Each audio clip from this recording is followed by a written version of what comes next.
In this tutorial, I will show you how to enable and disable safe mode on Samsung Galaxy S9. So let's do it. So to do that, it is very easy. Just push the power button and hit power off and wait until your phone will vibrate. And now you must push and hold volume up and power button.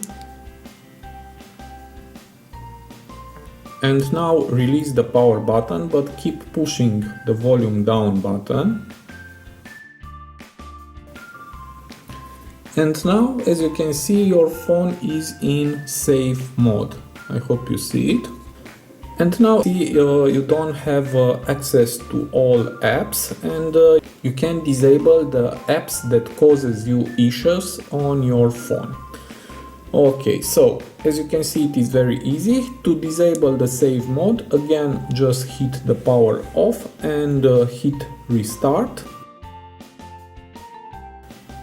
And I'm back, and as you can see, now you have access to all the apps. So this was my short tutorial for today. I hope to be useful for you, and have a nice day.